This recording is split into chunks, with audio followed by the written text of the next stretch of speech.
Well, hello, everybody, and hello, Chad. How was your week this week, Chad? Busy and tiring. Yeah. Yeah. Well, in your business, I know that you had some added things that you had to do when it came to the election. Well, yeah. I mean, I sit at the courthouse on election night and watch the count. It's really not overly eventful to watch the count, but I do it.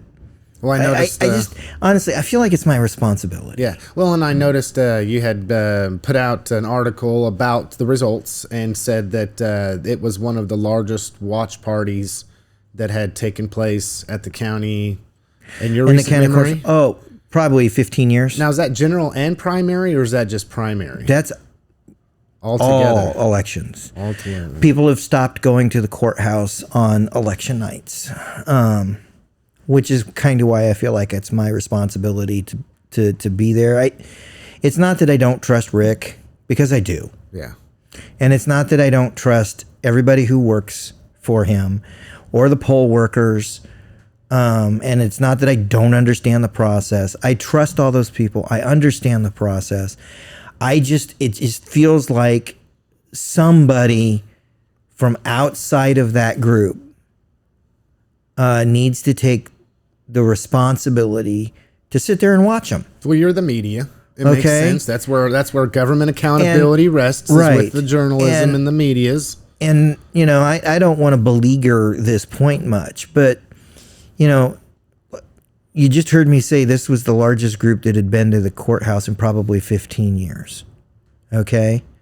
And I'm going to be open and honest about any and all. It was the Amy Perkins campaign. Yeah.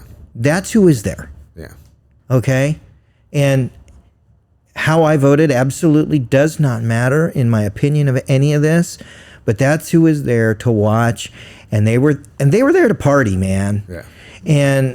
And I know a lot of those people, and they're great people. And I've known some of them for years. And they're great. And you know, they were like, hey, if you're hungry, we've got snacks. I mean, they brought in a frickin' party, and it was awesome. Yeah. And that's why they were there to just kind of watch the numbers and not necessarily how things were counted. Most of those folks understood it before they showed up. Yeah. And they were just hopeful, and they thought that'd be a good place to get the first result. Well, I was invited. And at one time, the county courthouse was the place to be on election night. Yeah. Straight up, it was. Before we had all this digitization, and you could watch it on your phone and the whole thing, that would be the only place that you would go and get your immediate results. Correct. You know, and at one time, Carl Harris was talked to me about this. He showed up. So former mayor, former city councilman, current planning and zoning member, great dude. He and his wife showed up, and you know, we had a great conversation. And he reminded me that at one time what would happen is everybody would be down in the community room in the basement, and then the county clerk would walk in, you know, every probably 30 minutes or so, and they'd have photocopies of where the counts were at and everything, and everybody would pour over them, and people would cheer because their candidate was ahead. Yeah. You know, and it was fun, and straight up, in a lot of those years, I would bounce around the courthouse, right? Because the actual counts weren't happening in that community room. The counts were happening up in the clerk's office and the old commission room. And so I would go up and just watch and see. And, you know, I have indelible images imprinted upon my brain from election nights, specifically from the nights where they didn't go well. You know, and we're talking about, in some cases, elected officials, and so people have opinions on both directions of those officials. But I will never forget that the night that things went horribly wrong for Joyce Truscott, and just watching how that unfolded, and also watching how that was affecting her mentally and emotionally. I mean, I don't know if she's ever said anything publicly. I don't know if she'll would ever admit to it. I watched that woman cry. Well, I'll tell you this. Because the machines weren't working. Well, the machines weren't working? Oh, you mean in her favor? So, no. Oh. Okay. No. I mean that the counting machine just wasn't working. And it's like, we're going to be here all night. Who knows when we're going to be done, and nothing is going right. Yeah. And she finally just broke down. I mean, it was just, you know what? We've all been there. Yeah. Where everything is going wrong, nothing is going right, and we're finally just done, and we don't know what to do anymore. In her case, it was just to break down and cry. And it was maybe 4 minutes, maybe 5 minutes that she did that. And she was just literally like this. And then, you could see her. She was just,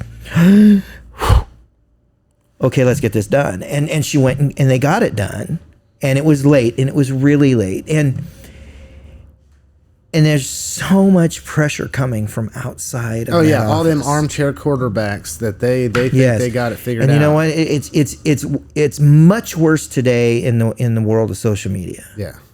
But I'm telling you what, when that pressure is coming from the folks in the basement, yeah. They're not up here. They're not watching what's going on. I am, but they're not watching what's going on. And then you're getting the runner, and it's that person that everybody has pointed out and say, you go up and ask them. Yeah. For the fourth time, it's like, okay, look. Well, you know what I'm surprised with, and being somewhat facetious here and sarcastic, I'm glad that the election results worked out for some people, or otherwise it might have been Mark Zuckerberg that altered the election. Mark Zuckerberg cannot, and will not alter election results in Harvey County. We could let's just throw it against the wall and see if it sticks, Chad. That spaghetti is not going to stick. All right, okay, but I do got to say this. Because I'm somebody that is so highly invested in getting people out to vote and trying to help people understand the political process and everything that has to do with just what I would consider people's patriotic duty, just sheer patriotic duty. It's time to vote. Go vote your conscience. I mean, I'm sorry, there's got to be more than just getting on social media and trying to browbeat somebody or create stories about them or whatever it is that you have to do to be able to feel like you're participating. If all we're getting, Chad, is 17%. Now that is people, that does not, now let's break this down, people. Of the people that can vote, you have registered voters, which is dismal compared to the amount of people that can vote. For instance, if you have 11,000 people that live in District 2, the district that I just recently ran in, and 8,000 of those people could vote. They're above that 18. They ain't dead yet. Okay. So I was just saying, what is what it is, with all this dead people voting and all this kind of stuff. Okay. Don't even. But I'm being real. Okay. But see, this is at some point. Oh, that'll come out. No. At some, and I'm pointing right at you, Lance. At some point, somebody had better prove that it actually happened. Well, no, you don't have to prove anything. No, you got to prove it. I am tired of this crap. I'm not putting up with it anymore. Prove that it happened. Nothing has to be proven anymore. It just has to be said. And the cold hard truth is that in every case, they cannot prove that it happens in big numbers. They just can't. If it happens in numbers. And you know what else? When they have, quote, proven that it happened, when you go back and you really look at what happened, oh, good Lord. So, they did it. They tried to prove it in Nebraska. Some dude that was dead. Okay, I gotcha. Well, who filled out the ballot? his widow. That's who filled out the ballot. At 90 plus years old, probably. Yes. She didn't vote. She didn't even vote for herself. She filled out the ballot that was mailed to her. Yeah. Okay. Yeah. And here again, this is another one of those things that comes back to county clerks where there's just way too much freaking pressure coming from places that it doesn't need to come from. Yeah. Okay? He was registered. He was on the list to receive a mail ballot, which he received. Guess what? Never happened. The clerk didn't purge him off the rolls because he died. A mistake. Yeah, and guess what is not required? Here's what's not required. The death certificate is not required to go to the county clerk's office. How do they find out somebody's dead? Well, they got to go to the published, the paper. They read publishes. newspapers and they read the obituaries. So if somebody didn't pay for an obituary, as far as the clerk knows, they're still alive. Okay? But we found one, Chad. Where there's smoke, there's fire. So widowed wife fills out the ballot, sends it in, and she signed it, Mrs. So-and-so. And when they looked at it, whoever it was that looked at it just saw, for example, Chad Fry. Okay. Well, but I'll is Chad Fry a registered voter? Yes. But this so is an error. An error did occur. Yeah. But please do not come at me and say this is voter fraud. It is so ridiculous. Yeah. Well, that comes back to doing your due diligence and using critical thinking skills. Right. I mean, consider the source. Okay, so I mean that's something I'm just saying when people start saying dead people are voting, the Democrats can't win unless dead people vote. Prove it. All right? Prove it. I knew that would get under your skin today. Yeah. I love well, it. there you go. Election. You're going to tango with the bull, you're going to get the horns. I tell you, but when we're really talking about it and people being registered voters, back to what I was saying, 18 to dead, that then you have, a dismal amount, in my opinion, of people that are registered who are eligible to be registered, and then of that, it's eligible registered voters, which is even 17%. 17%. Let's see, your numbers just keep going down and down and down and down and down and down, right? Yeah, you're talking about basically people that are just choose not to participate in the process. The big question is, I've said it before, is it apathy? I don't think it's much as apathetic as people really have lost faith in the process.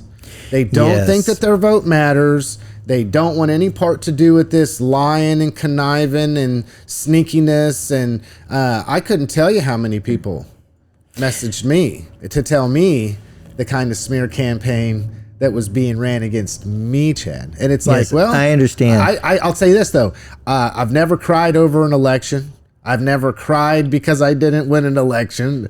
I look at it like, well, elections have consequences, and people they make their decision, and people get the leadership they deserve. Yes, right? yeah, so, but I got my finger up. No problem for me. I got my finger. Now I've forgotten what I got my finger up over. But it was. We were talking about. I led into the fact that people are sick and tired. Your vote doesn't matter. Yes. Okay, so that's where my finger went up. For all those people who think their vote doesn't matter, I just go back, rewind, and listen to what Lance just said. Because your vote matters most in a primary. Yeah. But you can't get people to understand this. Your vote matters most in the primary. Do you know why your vote matters most in the primary? Because there's so flipping few votes of them. Mm-hmm. Lance is over here complaining that only 17% of the possible voters within the Republican Party, within his district, showed up. Yeah. 17%. 17%. He thinks that's low. I got news for you, Lance. In a primary, it's high. I went back and I looked at the last few primaries, Chad, and there was 13 to 1,500 people voting. Yeah, but you've got to throw out 2022.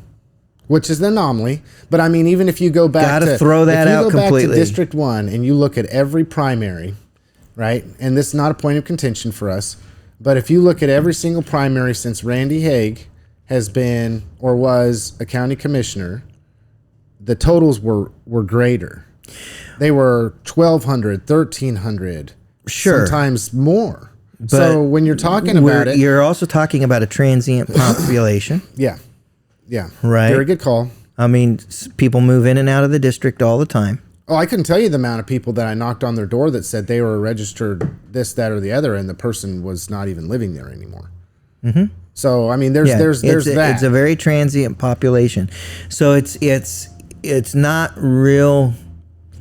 What's the you know this, right? I mean, you understand the concept that it's not a real comparison to look at it and say 17%.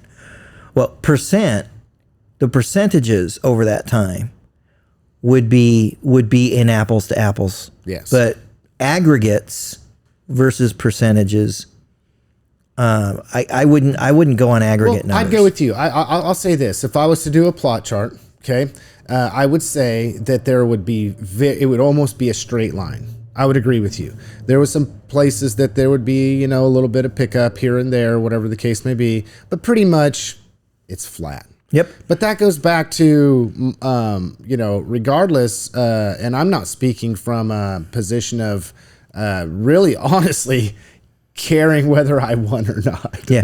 Well, but here's a point to make. There is a point that really needs to get made. Vote. People, come on. Yes. It's important. This is when people get picked for the people that we're voting for, and if you don't do something, you're going to continue to get candidates like me. or somebody else. I mean, and then I take it back to this. I'll say this. We seriously live in a time in politics, and I've said it before, I'll say it again, and then we can move on past the politics or whatever. But it's the fact that we live in a society today where people are so afraid and so instigated by fear that they literally want to elect someone that they think will make sure and put their will, whatever that is, forced upon other people. There's no more this time in which we look at people and say, do we think that they'll be somebody that works for everybody? Well, will they be somebody that's fair, that's equal, that wants for, that's not where we're at. We're also living in a time where there are far too few,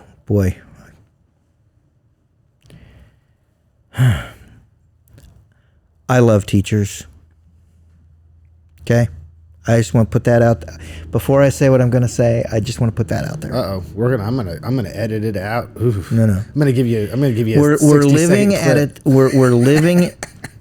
If you want to give me a 60-second clip of the I love teachers on repeat, that's good. But we're living in a time where there are far too few civics teachers. For one, civics teachers. Okay, and that's the fault of blasted school boards. Mm-hmm. So there's far too few of them.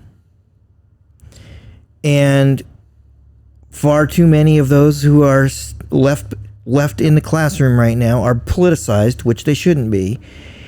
And far too few who are willing to teach a really, really important concept about our Constitution.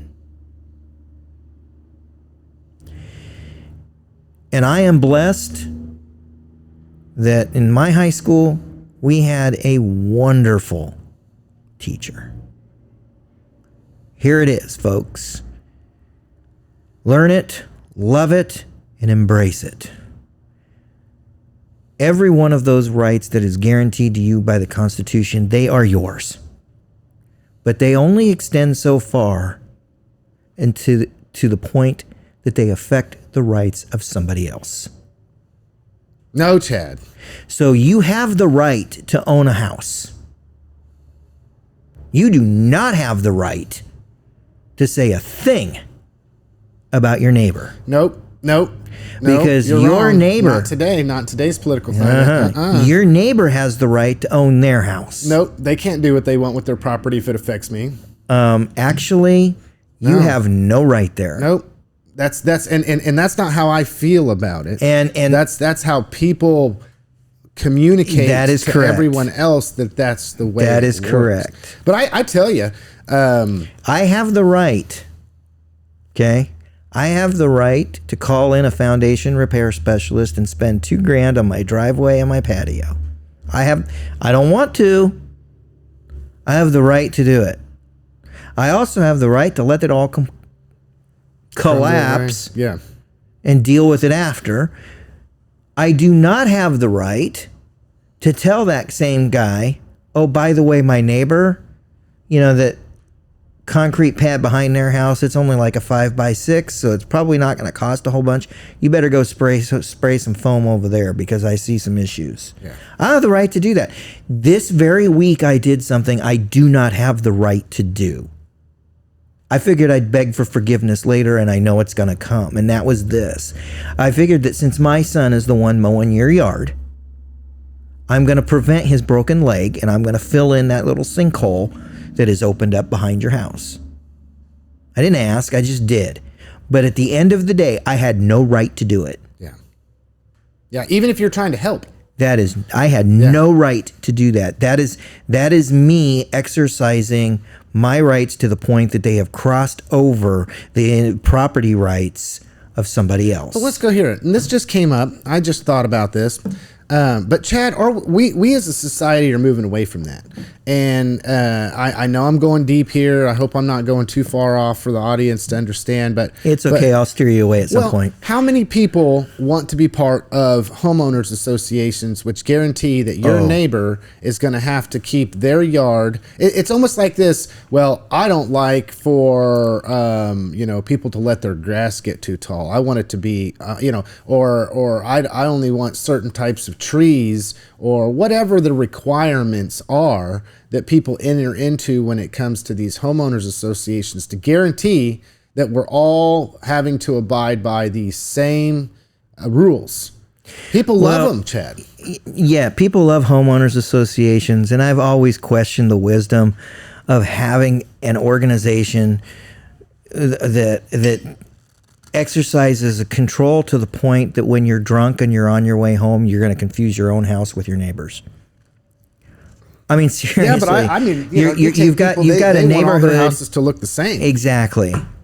It makes no sense to me. But that's because that goes back to that deeper core. Are we not moving away from individuality? See, that means that we're talking about having to have your own thoughts, and that comes back to requiring you to think.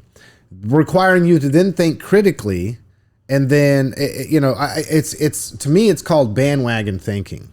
If somebody says, I could go national politics here, but let's just say if I'm somebody that says,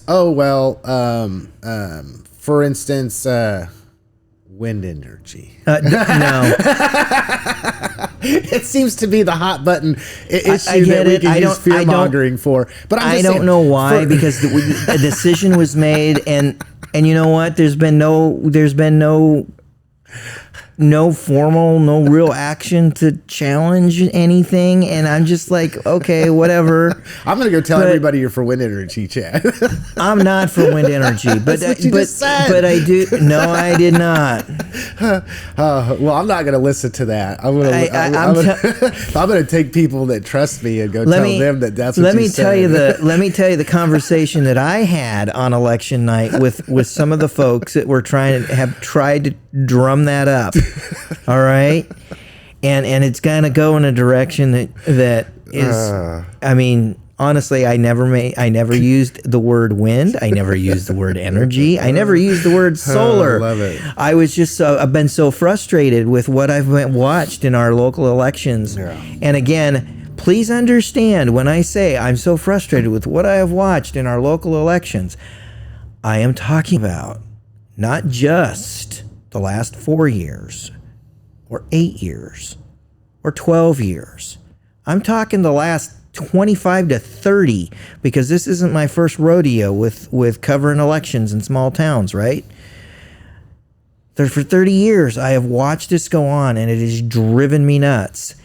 Somebody asked me, how I was feeling that the election was finally here. And I said, relieved. I'm glad it's over. I can't wait for it to be over. Yeah. And they're like, well, you have to work a lot during. No, that's not why I'm so relieved and I'm so glad it's over. And I looked right at this person and I said, I was approached by more than one person to see if I would be interested in maybe going after a precinct position. Namely because, these people are frustrated with the direction of the party right now. And I said no. And what it came down to, quite honestly, what it came down to at the end was, when you're going after a precinct, you're going after your neighbor. There's no two ways around it. So if there's somebody else filed, you're running against your neighbor. Somebody who's living right in your neighborhood.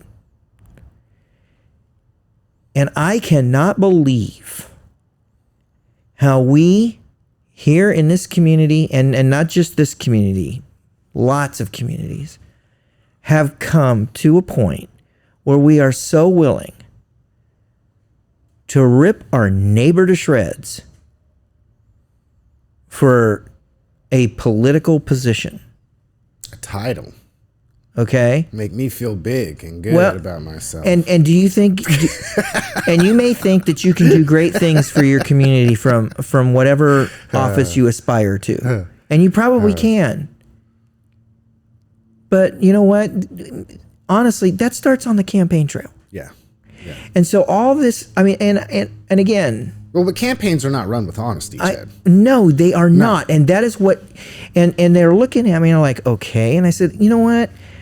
If I had to run for precinct position, okay, that's a neighbor that's just down the street. And if he's decided that because I'm challenging him, that he doesn't like me, he can sling whatever arrows he wants to at me. Lance and I, you and I have had this conversation over and over again where I'm just like, you just got to not care. You just got to not care. You just got to not care. And that comes from this decades of being out in the public eye where you got to get to a point. I had to get to a point. I don't care. Yeah. So sling all your arrows. Yeah. Fine. Do it. Honestly, I know who I am. I know what I have done in my life. And every night I go home and I go to bed and I go to sleep. And there are some things that can and will keep me up from time to time because I don't like how I handled a situation. And it might be a completely inane one. Completely. All right? I've had times, this happened at my church where I went to, someone came and visited our Sunday school class and at the time, I just treated them like I treat anybody else. But then I got all cerebral and I was thinking about it for, 2 weeks that, you know what? Because of this individual, who they are and their background and all this, treating them just like anybody else probably wasn't the right way to go. And then you see them on the street and they're walking and they've got a long way to get home, but I'm too busy. I'm not going to pick them up. It's like, what messages am I sending this person? Those things do keep me awake. You actually care, Chad? So there's a conscience. So that for you me, have? for me to enter a political race, somebody's going to throw arrows at me. You can't do what I do for as long as I've done it and not piss somebody off. Oh, they don't have to be true. Okay. It doesn't have to be true. No, Chad. it doesn't. But they can, and I've been called about everything in the book. Yeah. I really have, including "Hey You," and a "Hey You" I do respond to, but here I am in a political arena. Now, somebody's gonna, if they decide to come at me, what's my initial gut reaction gonna be? Well, I'm gonna go after them, and not me. And I don't. I'm sitting here pointing at all these political folks for the last 30 years, going, "Why are you doing this to your neighbors?" Because the ends justify the means, Chad. I'll tell you this. You hit on something that I want to cover. And once again, we can move right on past this. Okay. But we really are living in a time. and it has happened. It's happened over the last probably 30 to 50 years. I'm thinking elections have never been pretty. I don't think the type of a thing. But just to say this, we have really deduced elections and campaigning down to don't vote for me because I have the qualifications and skills. I'm the best candidate for the job, in as much as don't vote for that person. They're bad. They're wrong. They're the devil. It really comes down to, and literally, trying to make the other person look more devilish than you, so that way they'll vote for the lesser of two evils. But we've gone down this road. There is an exception to this rule. What is that? I'm just saying, okay. There is an exception to this rule. Because I haven't seen it yet. You've voted for it. You voted for it, Lance. I'm just saying. There's a whole lot of people who have voted for the exception to the rule. Yeah. Because nothing sticks to them. Okay? And it's to the point where, well, I'm not going to go there. I'm just saying there are exceptions to that rule. But yes, we're in a point right now where it just feels like we're not voting on policy. No. We're not voting on whether we think the person in front of us really is the best person for the job. We're voting on personality. We're voting on what's happened in the past. And in some cases, our own twisted views of what that means. And, this. But go to this, Chad. Go to this. Where the roots of this is. Oh, I'm gonna take us back in a circle here.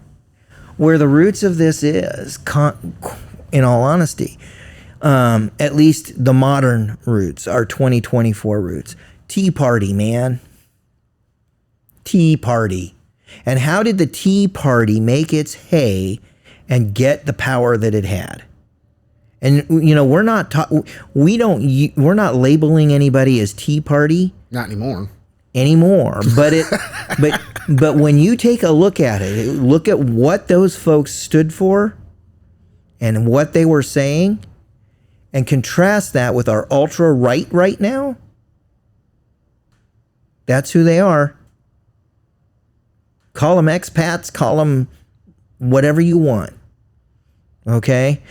And in the interest of full disclosure, one of the persons that I follow on X, sorry Elon, one of the persons that I follow on Twitter and I read religiously is Joe Walsh. Okay? And I can't say that he would sit and agree with what I'm saying right now. I can say that what I'm saying is really based on him a lot. He is no longer in the Tea Party. Heck, I don't think he's even registered as a Republican anymore. I would have to check on it. The man ran for president. He is the person who exposed me more than anybody to the Tea Party made its hay and grabbed the power that it grabbed, and in many ways set up a number of the ultra rights that we have right now through the primary process. Mm-hmm. Because if you're going to try and hijack one of the parties, and let's be honest, that's what the Tea Party did. They hijacked the Republican Party. The Republican Party right now is in an identity crisis. They don't even know what they are anymore. Well, they're dying on the vine. I mean, they just don't know who they are. Yeah. Okay? Because you've got dyed-in-the-wool, old-time Reagan Republicans that are looking around going, who are these people? You don't represent me. They're as bad as the ultra-left. Ultra-right, ultra-left, they about in the same camp. But they hijacked the party through the primary process because they recognized astutely something that many people recognized, something that I recognized a long time ago as well. There's not squat for voter turnout in primaries. Yeah. So if you're going to take something over, if you're going to try and make your inroads, you just need to get enough people who are just like you in there on the blasted primary day and win on the primary. Okay? That's what you need to do. And if you're successful in getting your candidate through the primary, this is an also known fact. On the general, if you have hijacked a party that's large enough in its voter registration, that letter behind your name is worth a lot. Mm-hmm. It's worth an absolute lot. And people do not understand. Here's something people do not understand about the election that's coming up on the 5th of November. Your most important votes down the ticket. Okay? Your personally most important votes are down the ticket. We got state senator. We got state representative. We got county commission. Yeah, as you move down, those people. County clerk, yeah. County sheriff. There's no city on this one, but, there'll be city races coming up again. There's no Board of Ed on this one, but there'll be Board of Eds coming up again. Those are your most important votes, personally, because, number one, those are the smallest elections. And they're the closest to your front door. That too. They're the people that genuinely There'll have be the fewest number of the voters. most effect on your life. Yes, and there will be the fewest number of voters in that election. Okay? I don't know, has the presidential race ever been decided by one vote? No. It won't be because it's electoral college. Well, but I'm with you. Oh, and don't even get me started on that nonsense. I love it. Okay, I mean, it goes back to this. Is what I was saying. Because we operate in politics this way, because it is common theme to do this. You take and you have two different demonizations of candidates. You have one that's, let's just say your big D and your big R. Let's not even talk primaries. What you have is you have the big D that's bad. Then you have the big A or big R that's bad. And then all these people get on I'll call them sheeple, get on board with a bad R, bad D. And then you throw in a little bit of mental health and you got somebody trying to kill one of them. Now, we've watched it with Gabby Giffords, who's a Democrat. We've watched it with, most recently, Donald Trump. Yep. Okay. We've watched this on, it's like just taking shape over the last. Brett Kavanaugh, nobody tried to kill him, I don't think. Yeah, but let's take. And you've got the pot shots that get taken at the White House. Yes. And by the way, that's cross-party line. Yes. And then we got what was the other one? What's her name? Not really a fan. But her husband got attacked with somebody from a hatchet who was there to show up to her house to Nancy hurt her. Pelosi. Nancy Pelosi. So we have deduced ourselves down to politics, which are go after them. And the most interesting thing to me is we have a total lack of critical thinking when it comes to just considering the source. Like when I read something, Chad, I always look at it. Just goes back to my education. I said it before on multiple occasions. When somebody puts out something, I was just looking at something that came up on my social media feed because that's where you get all your credible information from, and it was the earth is burning. We're going to deplete all of our natural resources. 2060 now, we're all going to die because we're going to have consumed everything, et cetera, and okay, whatever. So can we be honest about that right there? Mm-hmm. Here's a God's honest truth, folks. Okay. If you're a person of faith, you know that God's got a plan, and when the plan is complete, it's complete. Yeah. If you're not there, if that's not who you are, there's something else you need to know, and it's this. This planet will decide when it's done with us, and when it's done with us, it will shake us off like a bunch of fleas. And I'll make the argument. Okay, let's get into some interesting things here. Okay, so in my point that I was trying to prove, just to drive it home, and hope that anybody's listening, is that we've got to get away from this. We've got to be able to look at and see, if you hear something, you ask, where did that come from? You consider the source, and then you make your decision, because there is constantly subliminal messaging that's going on. There's constantly, if I had $1 for every time a marketing campaign came out to tell me how great a certain burger was, and then you go there to have the burger and it's not what it was, or you let somebody tell you how wonderful something is.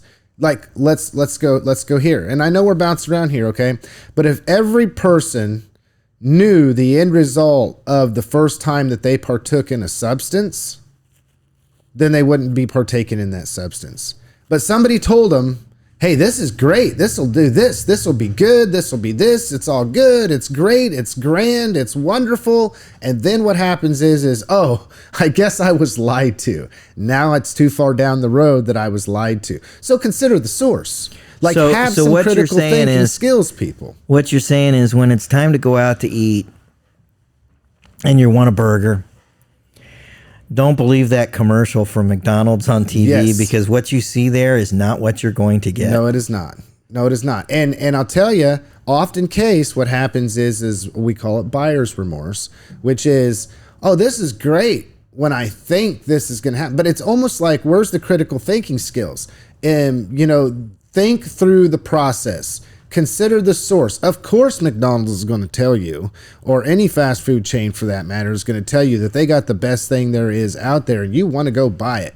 But that's also what they're saying, right? So, of course, I'll tell you I'm the greatest thing since sliced bread. Of course, I'll tell you that I'm the most educated, important, smart person. All you need to do is just follow me, blindly follow me. It feels good. It'll be good. You'll want it. You'll love it. It's crazy. I really do think that we have gotten ourselves to a point in society where people absolutely do not have critical thinking skills, coupled with mental health. So we're at a point. We're at a point where we let somebody look at us and say, I'm the only one who can fix it, and we believe it. Yeah. Well, and no. Now, it's not that. Remember, we have to go back to this and say, it's not that you're the only one that can fix it, Chad. It's that the other person's going to break it. Well, and remember that. And the great part of the foundation repair guy that came to my house, he was like, this is all proprietary, but that doesn't mean that we're the only person that can help you. We're not the only ones. You're going to have to make this decision based on who you think is going to do this the best, and who's going to be able to do it for the best price. And this is the price that we got. And then I can customize the bid this way. And this is the best that I can do. Yeah. But that's exactly what he said. We're not the only ones that can help you. Hats off. That's an honest person. Hats off to you guys. Honest person. Yeah. I mean, it's like, and this is not the only process that can be used to fix this situation. We believe it's the most effective, but it's not the only thing that you can try. Yeah. It's like, okay, hats off to you for just being straight with me on that. I got a conspiracy theory for you, Chad. So, guess who got my business? Right? Somebody who's honest. But I got a conspiracy theory for you, because we're bouncing around here. Okay. I am a firm believer. I say hands down, mark my words. As our technology increases, we're going to find out that the earth goes in cycles, and that there has been existence of man for a long time that has come and gone. You said that the earth will shake us like a flea, and I believe that we've had technology probably more advanced than what we do today in use in the past, in civilizations long past. Dude, you're going way out there into a rabbit hole. Hey, it's a rabbit hole, but it's the truth. So I truly believe we will find this to be the case. So the pyramids were actually antennas for, No, I don't go there. No, you're not going there. Not UFOs and all that. But what I believe is, that Think about how I'll just yeah, I'm getting into a rabbit hole, but just for people that want to know exactly how I think about stuff, I personally believe that there was a potential for there to be more advanced civilizations that resided here on Earth, and then something took place, a cycle, something of some nature, and then we reset. Okay. You think? I'm not touching that one. You should. I'm not touching that one with a 10-foot pole. Very interesting stuff. So, yeah. Do your research, Chad. Well, prove it. Read it. All you got to do is get online and Google what I said, and you'll find all the stuff you need to find. I want some actual proof, man. I'm telling you. I want to hold something in my hands that suggests that anything like that ever occurred. Dirt? Yes. They carbon test dirt. Dirt is dirt. If this world is 6 billion years old, you don't think there was other civilizations on it before then? I would believe that there was civilizations on Earth that have come and gone, and where man has almost been eradicated and had to start over before I would believe that there's some life form or civilization out there in the galaxy. Well, and I would believe that, yes, there are civilizations that have come and gone. If people don't realize that a lot of this show sometimes is just to get people to think and just be facetious, that hey, quote everything I said and believe it. And go to Google and find it out. Google's got it. Google, just type. Do I need to start calling you the loon? I don't know. Hey, all you have to do is Google it and don't find out whether there's credible sources or not behind it, and you'll find anything you want. Did you know that there's reptilians, Chad? Oh yeah, yeah, mm-hmm. Yeah. I've seen some of those videos, and all the famous people are reptilians. You didn't know that? Oh yeah, all those, sure. Our country's ran by reptilians, Chad. Oh, the world is ran by the Illuminati. So the invasion that was documented by that '80s miniseries V, yes, that was real. Yeah. Yes. Yes. Okay. So was the Blair Witch Project.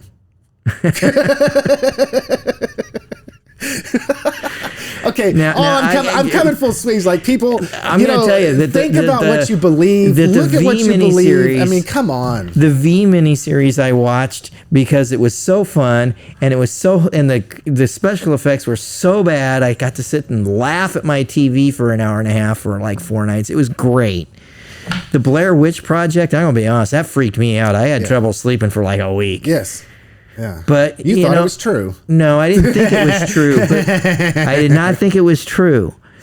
I never thought it was true. But the way they made that movie was spectacular, and it was groundbreaking at the time. No one had done anything like that before. It was like a $30,000 movie. Yes, dude. I'm like, dude, we could do this. I could do this. Yes. And you might not remember this, but part of their marketing campaign actually came back to the fact that they started to release a bunch of information, put up fake websites and things that would lead people to believe that it was true. So when they said this is based off a true story, that's not a lie because it's entertainment, right? So then you go and you try to look up these people and you try to look up to find out whether it was true or not. And early on in internet, what was they would create these false fronts, and people, without ever considering, this goes full circle, okay, full circle to what we were talking about here, which is why I went down this rabbit trail and said the things that I said. Just for those that think I'm not being facetious here in what I'm saying, is that nobody ever checked to find out whether or not that was a credible source or not. They just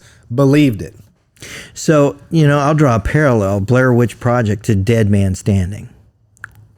There you go. Okay? Because Dead Man Standing also based on a true story. And, there's a job involved here for journalists. Okay? So when the Blair Witch Project came out, they didn't consort with any journalists. You want to base it on a true story? Well, then, let the journalists prove it for you. Okay? When Dead Man Standing just got done filming, by the way, it was made by Nicholas Barton. He grew up in Great Bend, Kansas. And, I called him up and I'm like, dude, tell me about this movie. And he's telling me about the big great gunfight of Newton in Hyde Park, which, by the way, the Historical Society is going to reenact again here in a few days. Cool. Yes. Very cool. I think everybody who lives in Newton needs to see that and needs to start understanding what happened in this town and during that time. It was the most really violent, bloodiest town in the West. It was. Yes, it was. All due respects to Dodge City, we had more people dead, man. Yeah. It was something else. Yeah. So We just didn't have Wyatt Earp. yeah, we didn't have Wyatt Earp, and we didn't catch the guy afterwards. Yeah. So I'm asking, and he's telling me this story, and I'm like, okay, what were your sources? Where did you get your information? Because quite honestly, there's a couple of things. There's things that you've thrown at me that I'm like, ooh, I'm not real sure on that. And I turned around and I called the Historical Society. I'm like, does this jive with, So there's your, and that's when Nicholas said to me, Chad, we say this is based on a true story. We are not telling this blow by blow and bullet by bullet. Yeah. It's not a documentary. Right. We're not making a documentary here. We're making a movie that's based on a true story. And I will give Nicholas a lot of credit. He goes, based on your research and based on what you know, are we too far from the truth? I'm like, no, I don't think so. Right? I mean, he made some statements about people that may have passed through this town at one time or another. They were not involved in the Hyde Park shootout. But they may have passed through here, but just because we had a railroad and they were trying to get out of Wichita is what they were trying to do. Yeah. I mean, this whole region was something special back in the day. Yeah. Pretty rough. Yeah. Yeah. And so, but again, here we are, based on true story. You should never let anybody spoon feed you anything. I used to say that I will not allow anyone to spoon feed me my politics or my religion. And I still mean that. I just won't. You're not going to spoon feed me nothing. Okay? So when I look at Lance and say, prove it, I really mean that. I don't have to prove it. I'll just make a website. Well, then you're not going to get my heart or mind. I mean, straight up. Okay? And I hate to say it, but there needs to be a whole lot more people like me, right? You're not going to get me without some proof. And if anybody watches this, Lance said this, they're going to believe it 100%. And then, Chad's going to be... Lance believes in aliens. Chad's going to be on the phone with Lance every day saying, you just got to remember, you got to get to that point where you don't care. Doesn't matter. Lance said... You going to be able to sleep tonight? Lance said that there's been civilizations out there on over and over again in the past. That's what he believes. Prove it. But take it totally out of context with what I was saying in reference to people will literally, and I don't know how to fix it, Chad, because it's not for lack of trying. And straight up, Lance, I mean, if you believe anything, we were not the first people in Newton. Us, you and I, us pale skins. We weren't the first ones in Kansas. We weren't the first ones in what is called the United States today. We were not the first ones here. Yeah. We just weren't. Yeah. The only thing that we did is we claimed manifest destiny. We fought a silent war and we won it. It was a war that we didn't recognize. It's a war that the first people didn't recognize was going on or that was even being fought. But that's what happened. And then add a little bit of technology into that. Well, yeah, we were more technologically advanced. Yeah. That old saying, don't bring a knife to a gunfight. Well, when we first arrived, we brought the guns. Yeah. They didn't have them. And there were millions of dead buffalo as a result. We just took their way of life completely away from them. And, we're going a long way. You know what? That's okay. Sometimes we get to do this, Chad. As an Anabaptist who wants to be and tries to be a pacifist, I look back on that history and I'm just like, dude, what did we do? eradicated an entire group of people, and in the that name comes of from what you said, that's manifest right, destiny, and that comes name out of of the God. mouth of a descendant of Jacob Hostetler, who was involved in the Hostetler massacre. The Delaware Indians showed up at the home place and they killed just about everybody.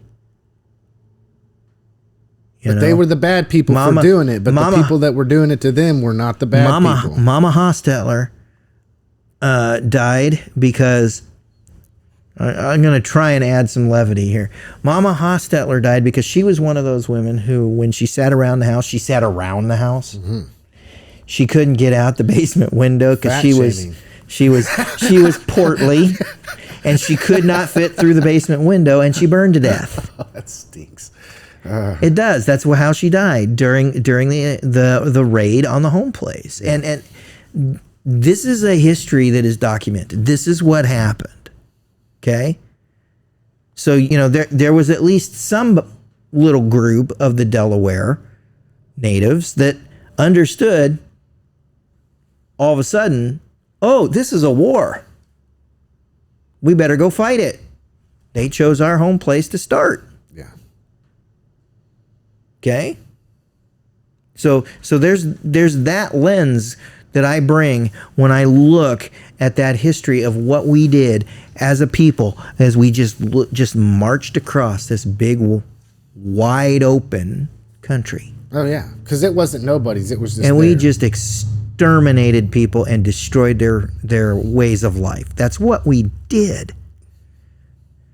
That's tough, man. Yeah. Well, those that don't know our history are doomed to repeat it, Chad.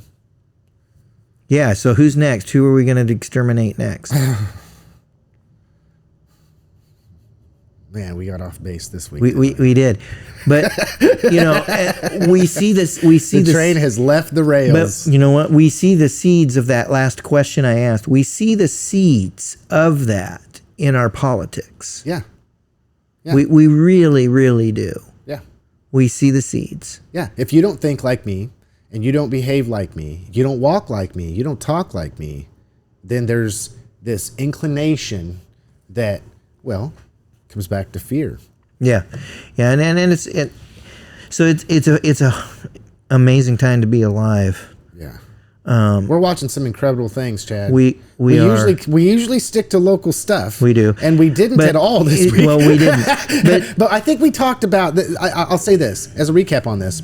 I believe that what we did was look into the irrational aspect of what can take place if a person, number one, doesn't think, two, doesn't incorporate critical thinking skills, three, consider the source of what it is that you're reading and information you're taking in and viewing it in a way, even down to this last stuff that we just talked about. Who's writing the books? If you go back in the day and you read some old literature, it's very interesting. Very, very interesting who's telling the story and how they're telling the story. Yeah, well, I visited I'm not going to name them because I have a complaint and I'm going to air it. But I visited a museum in this region that goes to that point pretty well. Because I visited this region, and again, it's in this region, and they had historical stuff on the Civil War and the Wild West. And I was walking through there going, wait a minute, why am I in central Kansas viewing something about the history of the Civil War, and there's nary a mention of one of the very first raids that led to the Civil War? John Brown raid? Yeah, nothing. I'm going, wait a minute. The case could be made that we're where it started. Yes. Oh, I believe that was definitely Kansas. If you look back through Civil War history, Kansas was instrumental in the fight between the South and the North and free states and slave states. Right. So when we became a free state, then because we were considered neutral, when we became a free state, that tipped the balance of the Congress and the ability for slave states to be able to continue to protect their own interests. And at that point in time, that was the straw that broke the camel's back, because there was an agreement I'm not going to give people a history lesson. Let's just know that I know my history. I'm not doomed to repeat it. Right.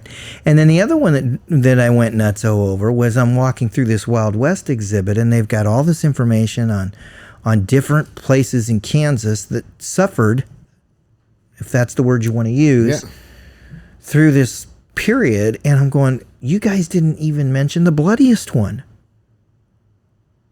And it's less than an hour from your door. Yeah. What the heck is that? It's about who writes the history. Yeah. Yeah. Who wrote that history. And look at when the history was written, too, because you know, that's why we forget bits and pieces. It's about who wrote it. Yeah. Look at a history book from 1950. There was nothing in there about nothing in there about the extermination of the buffalo. And guess where that happened? Right here. It started right here. I mean, you sit there and you go, dude, come on. Who's writing this stuff? And then the next question is, well, why is it omitted? And in some cases, pure ignorance. Yeah. In others, there's a reason. I mean, I'm not saying that this is the way it goes down in Dodge City, but, you know, if Dodge City were to recognize the great massacre that happened in Newton, does that kind of diminish the luster of Dodge City? Well, yes, in my opinion, it does. And what about Tombstone? Right? Ain't got nothing on Newton. I mean, now does Newton want that claim to fame? Well, over the last 150 years, they have unequivocally said they do not want that claim to fame. Yeah. And that's fine. Yeah. It's okay. It's okay to be ashamed of what happened that day. Wasn't nice. I get it. But for some odd reason, but to me, that doesn't mean we should be erased. And when you go to places, we've been erased. And the question is why? Is it because early on we said we wanted nothing to do with this? Or is it because that when you're in a tourist town that's making its money off of old Wild West, you don't want anything that diminishes or minimizes your impact on the Wild West? Is that your final word, Chad? I don't know, man. We've been all around the world today.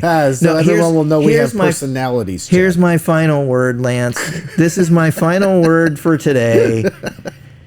Make a clip of this one. All right, I can do this. This is my final word for today. If the weather holds and I'm able to get some stuff wrapped up at a decent hour today, the boys have told me they want to go play a round of golf, and Lance, you're invited. Thank you. Thank you. Yes, thank you. But I will have to decline. Do you want to know why? You probably got something else going on. Today is my son's Timothy's second birthday. Well, there you go. You can decline. Yeah. No problem. Yeah. So can I give a last word? I was going to give a heartfelt last word. Before you do that, okay, you're just going to have to take a rain check on the round of golf. Take a rain check on the round of golf. Yeah. I will do that. Yeah. I will do that. And thank you for inviting me, Chad. You bet. Because we talked about it last week, and definitely I appreciate it. If I didn't have my little one turning 2 today, then I would gladly accept. So there you go. My final word. Okay. I'll say this. Given the fact that it is my little Timothy's 2-year-old birthday, and I know that he's the last one in the chain of 6 that I'm going to be responsible for the rest of their lives, and hopefully have lots of grandkids and everything else. I just got to say, redeem the time. Redeem the time, because as I've watched my kids get older, and I get to have this time with little Timothy, it makes me sad to know that I guess I just didn't know how fast it all goes by. And yes, so when I'm sitting here looking at the big 2, and it's causing me to remember the big 2s of the other ones, and what a pivotal time that is, and then realizing that as you watch them progress through life to do all these things, whether it's your first day of school, or graduation from middle school to high school, or high school to college, or getting married, or these these things that are just absolutely pivotal in our life, those are the things that really, really matter. Those are the things that really matter. And when you really think about it, it makes politics really, really small. Have a good week, everybody. Catch you next week.